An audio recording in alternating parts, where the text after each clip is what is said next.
now time for the Mike Wagner Show, powered by Sonic Web Studios. Visit online at sonicwebstudios.com for all your needs. The Mike Wagner Show brings you famous celebrities and amazing people from all over the world. Listen online at themikewagnershow.com and on Facebook, SoundCloud, Spreaker, Spotify, and iHeartRadio. And watch the interview on YouTube. So sit back and relax and enjoy the Mike Wagner Show. Hey everybody, it's Mike from the Mike Wagner Show, powered by Sonic Web Studios. Visit online at sonicwebstudios.com for all your needs. Looking for a professional website without breaking your budget? Sonic Web Studios is the answer. Sonic Web Studios offers fast, affordable custom web designs that blow the competition away. Call today at 1-800-303-3960. That's 1-800-303-3960. Or email to support at sonicwebstudios.com. Mention the Mike Wagner Show. Get 10% off your first order. Sonic Web Studios. Take your image to the next level. Also, the Mike Wagner Show can be heard on the MikeWagnerShow.com. You can check our Facebook page at Facebook.com/The Mike Wagner Show. You can download and listen on Facebook, SoundCloud, Spreaker, Spotify, and iHeartRadio. Also on Anchor FM, Radio Public, iTunes, Google Play, and Apple. Also, take the Mike Wagner Show with you on any mobile device and subscribe to the Mike Wagner Show on the YouTube channel. We're here with a wonderful gentleman from Toronto, Ontario, Canada. He's part of the group called Drop Top Alibi with quite a few hits, and they're rising up on the charts and making a huge splash on the music scene, combining 70s and 90s classic riffs with 80s soaring vocals, and they're just a unique sound. And listen to some of their music on YouTube and Spotify, and these guys are just fantastic. They've worked with Gilby Clarke of Guns N' Roses. They've got titles like Holding the Gun, Burn, Home, Heavy Metal Baby, and more. They're named HTZs or Hits Rock Search Champions, and they also got a brand new single that is about to come out, and by the time the interview, it could be out as well. So, live from beautiful Toronto, Ontario, Canada, the king of the Second City, Brandon Gregory. Brandon Gregory from Drop Top Alibi. Good morning, good afternoon, good evening, and thanks for joining us. Hey, Mike, no problem, man. Thanks for having me. Hey, no problem. So you're based out of Toronto, Canada. You worked with Gilby Clarke of Guns N' Roses, and you have quite a few songs out, and you've got one that's going to be coming out called Summer Nights and City Lights. You're named HTZs or Hits Rock Search Champions, and many more. You've got a unique name, but before we get into all that, tell us how I got started. Well, yeah, I mean, it's been a hell of a year and a hell of a ride so far. So, the band got started. Dylan and I, the lead guitar player, have been playing together for a long time, almost 10 years now. And about 3 years ago, we came up with the name Drop Top Alibi. We had some songs. We got a chance to work with Gilby. We cut an EP and released some singles. And it took us a little while to sort of dial in our roster that we currently have with the four guys. And since we have been, it's been about a year and a half, and we've got a lot of things moving and grooving now, and it's really starting to come together. That was amazing. And what's the meaning behind Drop Top Alibi? It's honestly, you'll have to get Dylan on the show someday to tell you about that. But from what I've gathered, he had a guy at his shop. He's a motorrad mechanic for BMW on the side, and he had a guy in the shop basically saying, you should call your band, Drop Top Panties. It'd be funny. And he just kept running around the shop yelling Drop Top Panties, Drop Top Panties. And Dylan was like, I don't know. Can I call my band that? I don't really know. And at the time, he had been kind of obsessed with trying to find a way to use the word alibi in a band name. And it just crossed his mind while he was doing what he was doing. And it had been weeks at that point of us trying to find a name, and that was the first name where all of us were like, that doesn't suck, and it kind of stuck. It almost sounds like sponsored by BMW with the drop top and also trying to find an alibi. That sounds like a really good combination. And, of course, just to clarify again, with your bandmates as well, too, how'd you guys first all meet? Well, I met Dylan through an old high school friend of mine. He was a drummer in my band at the time, and he knew Dylan from, growing up as little kids. And he always kind of said to me, hey, if you ever want to get a second guitar player, if this Dylan guy's available, we should grab him. And I always said, okay, sure. And we kind of got to the time where I wanted a second guy. We were done doing the Motorhead thing, and I wanted a second guitar player. And And Dylan was available, so he came out to a rehearsal. He knew the songs, which was a huge, like, okay, this guy's pretty serious, and we got along great and had a few beers, and that was it. Him and I have stuck together pretty much ever since. That was amazing, too. And, of course, how'd you come across Gilby Clarke from Guns N' Roses? Well, we had a manager at the time who knew Gilby very well, and basically said, look, Gilby's coming by Canada at the end of this year. If he likes you guys, perhaps he could fly in a few days early and do a song with you guys. What do you think about me sending him demos? We said, absolutely. I mean, yeah. I mean, I remember watching, live in Japan in '92, Guns N' Roses with Slash and Gilby Clarke exchanging guitar solos on stage. You mean this guy will listen to my song? Hell yeah, send it. What are you talking about? And honestly, and Gilby, he's in a position where he can do whatever he wants, and he only does what he likes to do, and he liked our song, and we were able to make it happen. We were really able to make it happen. He flew out 3 or 4 days before his tour started, and we went to Metalworks in Toronto, and we cut Holding the Gun, and then he went on the road, and we were able to join him for a few dates, and we were actually able to join him for pretty much the majority of his tour the following year as well. So it's been a relationship we've been able to keep alive. That was amazing. You're also working with award-winning producer, 5-time Juno Award winner, and songwriter Michael Hansen of Glass Tiger, and you also got some of the works as well, too. Tell us all about Michael Hansen. Yeah, well, Michael's a great guy. He's pretty local as well. He lives in one of the suburbs out in Toronto, not far from all of us. And he started working with these guys that I went to high school with, who started up a small label in Canada called Sound Drive Records. And same idea. I said, hey, do you want me to put you in touch with Michael? I said, sure, why not?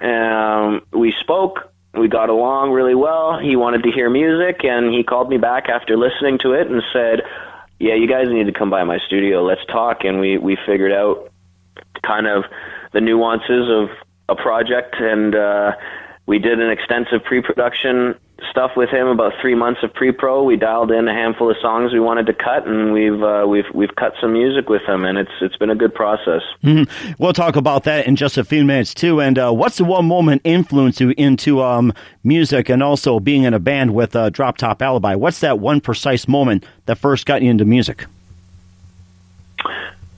Well, my mom signed me and my little sister up for piano when we were little kids, and she wanted us to see, first of all, have something to do, something that helps kind of young kids learn new skills, and then also, sure, let's see if they like it, and we enjoyed it, and it was good. We did that for a couple of years, and then that movie School of Rock with Jack Black came out, and when I saw that movie, it was like, Dad, what's the let out?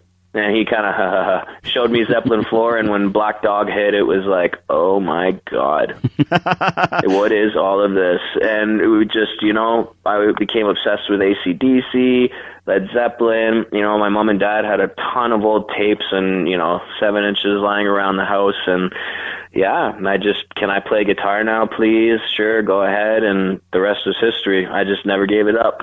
It sounds like School of Rock really got you hooked, and that was a really good movie. You saw that. And besides AC/DC and Led Zeppelin, who are some of your favorite artists and singers that you grew up listening to?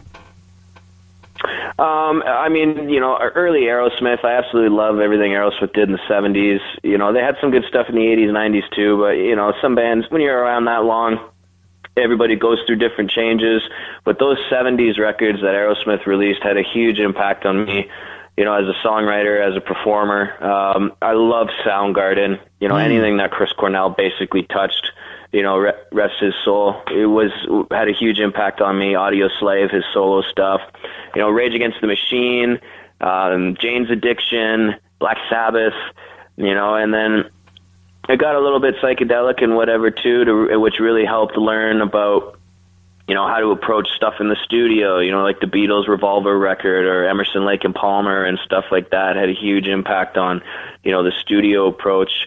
But there's also, we're from Canada, and there's a ton of great rock music that came out in Canada that the rest of the world doesn't know a whole lot about, bands like April Wine or Max Webster or Mother Earth. Like, these bands they are on the radio here still constantly, and those bands had a huge impact on us as well, just because of where we grew up. I remember April Ryan very well. They're very popular in Canada, but were quite limited in the U.S. But also, too, what about some of the other bands that come to mind, like, say, Rush out of Toronto, and also their counterpart Triumph, and also Saga when it came to their one hit?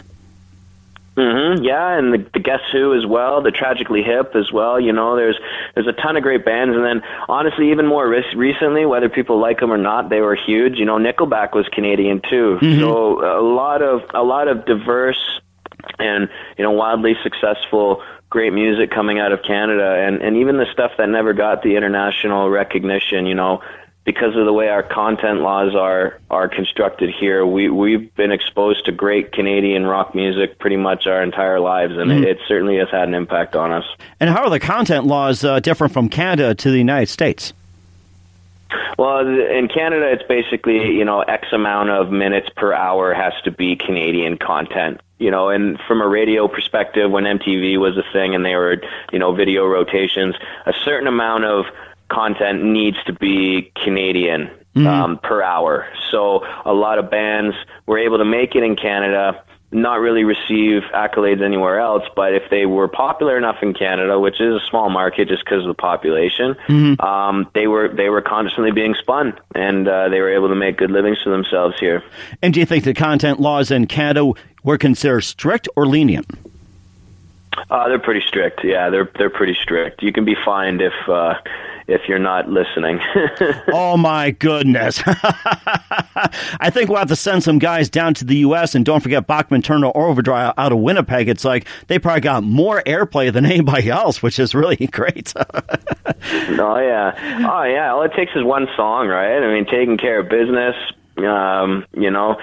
Randy Bachman, when he was in the Guess Who, I mean, those guys had so many hits internationally. They were big in Europe. They did pretty well in the States. There's some Canadian boys who did pretty well for themselves in the States, that's for sure. That is amazing, too. And we'll talk about some of your album as well, too. You listen to The Mike Wagner Show at themikewagnershow.com, powered by Sonic Web Studios. Visit online at sonicwebstudios.com for all your needs. Look at a professional website without breaking your budget. Sonic Web Studios is the answer. Sonic Web Studios offers fast, affordable custom web designs at below the competition way. Call today at 1-800-303-3960. That's 1-800-303-3960, or email to support at sonicwebstudios.com. Mention the Mike Wagner Show, get 10% off your first order. Sonic Web Studios, take your image to the next level. Also, the Mike Wagner Show can be heard on themikewagnershow.com. You can check our Facebook page at facebook.com/the Mike Wagner Show. You can download and listen on Facebook, SoundCloud, Spreaker, Spotify, and iHeartRadio. Also on Anchor FM, Radio Public, iTunes, Google Play, and Apple. Also take the Mike Wagner Show with you on any mobile device, and subscribe to the Mike Wagner Show on the YouTube channel. We're here with Brandon Gregory from Drop Top Alibi, based out of Toronto. He's worked with Gilby Clarke of Guns N' Roses, which is the band that is, and they also had a debut called Holding the Gun, also Burn, Home, Heavy Metal Baby, So Forgiving, and more. You can tell us about your early works, including your first album. Yeah, the early works, I mean, we started, when was that? 2016 was when, Holding the Gun, Burn, So Forgiving, Home, when those songs came to be. But they had been written, previously. Our first EP and our first singles were a collection of works that came very early on in the songwriting stages for Drop Top Alibi, and it was very rewarding to finally get them down. And we had a good problem of being able to select 4 songs that we thought were very strong, and we were turning down other songs that we thought were strong as well. It was a good problem to have, and Gilby agreed with us, and he liked a lot of what we had. And whatever we weren't going to do with him, we went and did ourselves with a great friend of ours by the name of Kevin Dietz, who's also recently worked with the Glorious Sons and whatnot. So we've been really, really fortunate with the people who we've been surrounded with when it's come to the production aspect of this band. And it was nice to get those songs out, but it was also, not long after that, we had another handful of songs that we were feeling really strongly about and really wanted to get in there, and we realized, we have a good problem here. Let's just try to get as much out as we possibly can, and that's just basically what our process has been like. try to get stuff out and keep it coming. Out of the songs we've mentioned as well, too, and if there's others, please forgive me, what are some of the songs that have gotten the most hits on social media, especially YouTube? Well, Burn has been wildly successful for us, especially coming off of the iHeartRadio Rock Search win. We got a lot of commercial airtime for the single Burn as a result of that. And for the last 4 months, it's been spinning constantly, every day, a few times a day. It's without a doubt been the most successful song for us. It's great. Holding the Gun was great. We used it as our debut single, and it gave us a lot of street cred, having Gilby Clarke's name attached to it. The most recent single, Summer Nights and City Lights, we've with the accolades of the radio contest win and who produced it with Michael Hansen, we were able to get it on some great shows. We were able to get it on the TRV countdown last week, and that single is very quickly becoming one of the better songs that we've released. Absolutely. I was just going to talk to you about that, Summer Nights and City Lights. Just tell us a little bit about that. If you tell more, that's fine too. And what's the inspiration behind that song? Well, I wrote that song, let's see, probably 3 years ago now. It was very much, the kind of the defining moment where I realized, this is truly what I want to do with the rest of my life. And I kind of I came up with that opening guitar hook, and it was just kind of sitting there with like a smirk on my face, and just, things started flowing through me. And that first verse, just came out of me. And thank God I had gotten into the habit at the time of just running, something on GarageBand or on my cell phone, just run something and just, do gibberish for an hour. And if you hit anything decent in there, you can go back and find it. And, that first verse of Summer Nights and City Lights just came out of me. And, Summer Nights and City Lights getting me high on their delights. Don't know where the sun goes down, but I got to live fast to make a sound. It's very much like, this life can consume me. It can kill me. It can beat me down, and it could leave me with nothing, but it could also give me anything I could have ever wanted and more. Mm-hmm. Hell yeah. I'm staring into the sun, and I'm running at it. And that is very much what this song is about. And it sat unfinished for a long time, and we put it through pre-production with Michael and the boys, and it was definitely the first, full-on collaborative, effort between the four of us. Hanson had some good pointers for, some sonic tidbits here and there, and it was a teamwork song. It was a collective song, and it was a rewarding experience to hear it get finished, because I always felt strongly about it, but I had never been able to finish it. So it was really great to see it come to fruition, a few years later when things were really starting to come together for this band. That is fascinating. Maybe you can just sing a verse or two from your new song, or you can just pick anyone just to sing a little bit for us. Oh, yeah, for sure. So that opening verse for Summer Nights is like, Summer nights and city lights, and getting me high on their delights. And don't know where the sun goes down, but I gotta live fast to make a sound. Mama, don't you frown. Wow, that is amazing. We'll have to have you guys back on. You can do an acoustic version, get some of your bandmates as well, too. That is amazing. Oh, thanks, man. Yeah, we'd love to, for sure. We're hoping to get down to the U.S. next year, so we definitely would love to come by the studio. Well, that'd be great, too, and we'll talk more about your upcoming tour and some future plans. Listen to The Mike Wagner Show at themikewagnershow.com, powered by Sonic Web Studios. Visit online at sonicwebstudios.com for all your needs. Look at a professional website without break your budget. Sonic Web Studios is the answer. Sonic Web Studios offers fast, affordable custom web designs that blow the competition away. Call today at 1-800-303-3960. That's 1-800-303-3960, or email to support@sonicwebstudios.com. Mention the Mike Wagner Show. Get 10% off your first order. Sonic Web Studios. Take your image to the next level. Also, the Mike Wagner Show can be heard on themikewagnershow.com. You can check our Facebook page at facebook.com/The Mike Wagner Show. You can download and listen on Facebook, SoundCloud, Spreaker, Spotify, and iHeartRadio. Also on Anchor FM, Radio Public, iTunes, Google Play, and Apple. Take the Mike Wagner Show with you on any mobile device and subscribe to the Mike Wagner Show on the YouTube channel. We're here with Brandon Gregory from Drop Top Alibi, based out of Toronto. He's worked with They worked with Gilby Clarke of Guns N' Roses. They also had some hits and also albums including Holding the Gun, Burn, Home, Heavy Metal Baby, So Forgiving, and also just released Summer Nights and City Lights. And you also talked about a possible U.S. tour and also some places you've been. So tell us some of the places you've been, who you open up for, and also what do you have planned for 2020, like an upcoming tour, like say of Canada, U.S., and where will you be playing?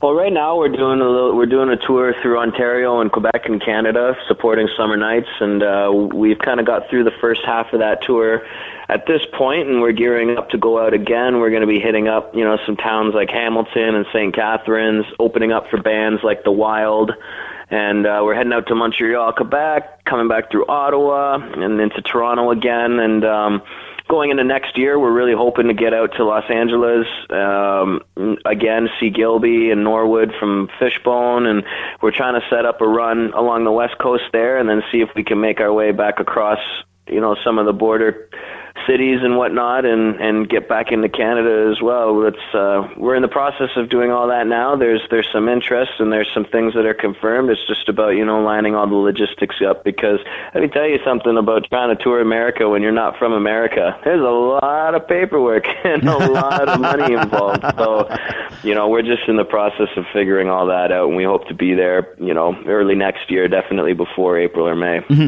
And of course you talked about Los Angeles, being with Gilby Clarke. What are some of the cities that you consider your highly favorite besides Los Angeles having a fan base in the U.S.? We think Nashville would be good. Oregon, Seattle would be a little bit of a promised land for anybody who's into alternative rock music, especially from the late '80s and early '90s.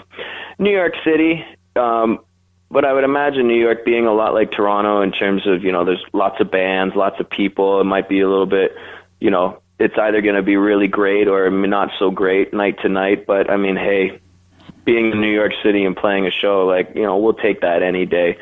But we're definitely excited about Los Angeles, Seattle, Nashville, New York City, Chicago, Detroit. Detroit's really close to where we are. Mm-hmm. And we're trying to learn as well. Different people say different things, and talking to guys like Gilby and Norwood who do understand our sound and who still have their finger on the pulse of what the beat is in each city, they seem to agree as well. So those are definitely the handful of cities we're really trying to hit.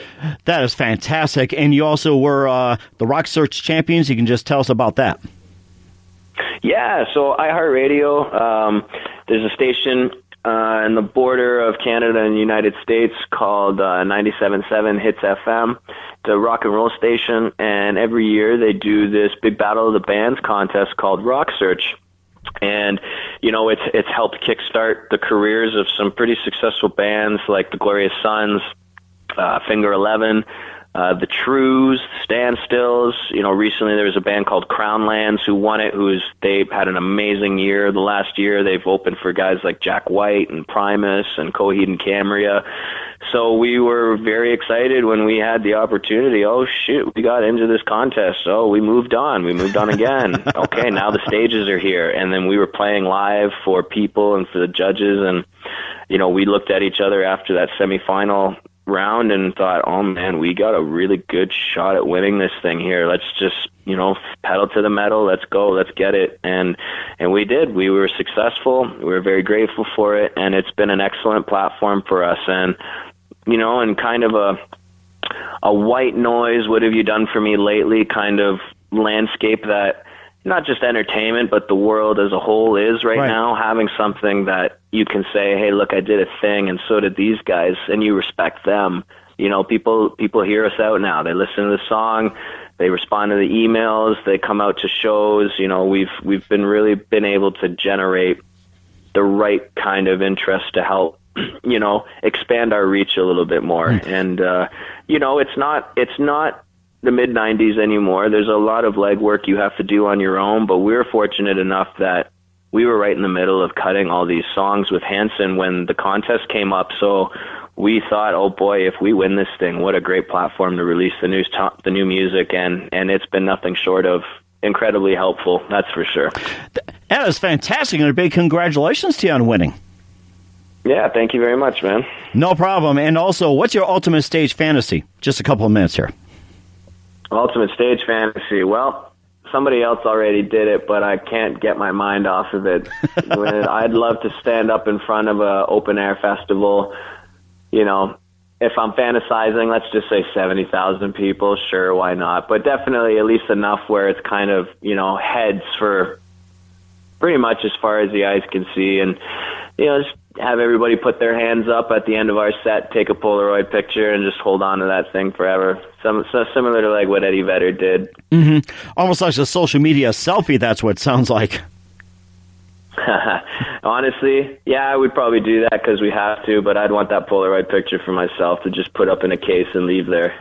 Polaroids are better, I have to admit. So I got to get myself one too. So, all right. So who do you consider a big influence in your career? Musically, probably Chris Cornell. Yeah, geez. Honestly, is like moxie and attitude and stuff. There's so many guys. I mean, the way that, you know, someone like Frank Zappa carried himself in the business, or the way someone like Aretha Franklin carried herself, or the Stones. You know, it's just, there's so many great people to really model how you're going to behave from a business standpoint.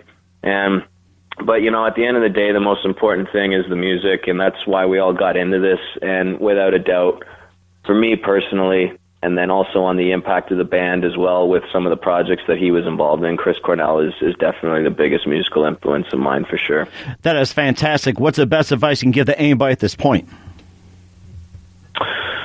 If you're just starting out, don't ever lose sight of why you decided to try this life, because there's a lot of BS along the way. There's a lot of swindlers and dreamers and teasers and make-believers, and everybody wants to get paid at the end of the day. And there's a lot of people with bad motives and bad habits, and anybody who is really good at selling themselves is probably not as good as they are, because the people who are as good as they say they are don't speak. They let their work do the talking. That is fantastic. Something to keep in mind. And Brandon, just want to say a big thank you for your time from Drop Top Alibi. You've been fantastic. Looking forward to having you on again soon and maybe doing a little acoustic set with your guys. Tell us about your upcoming projects, your website, how do people contact you, and where can people find your music? Awesome. Thanks, Mike. It was my pleasure. Yeah, just droptopalibi.com, all one word, lowercase. You see links to all of our social media, all of our streaming platforms. Our Instagram handle is at droptopalibi, all one word, lowercase. Our YouTube channel, same thing. And, droptopalibi.com is the main hub. If you get lost, you know, feel free to shoot us a message on any of our platforms, and we will 100% get back to you, and we'd love to meet you, and we'd love to hopefully someday see you as well. Sounds great. Thank you very much, Brandon. You've been fantastic. Looking forward to having you on again soon. And please do us a favor, keep us up to date. Thanks, Mike. You as well, man, and hopefully we can get down to where you are on our run of the States next year.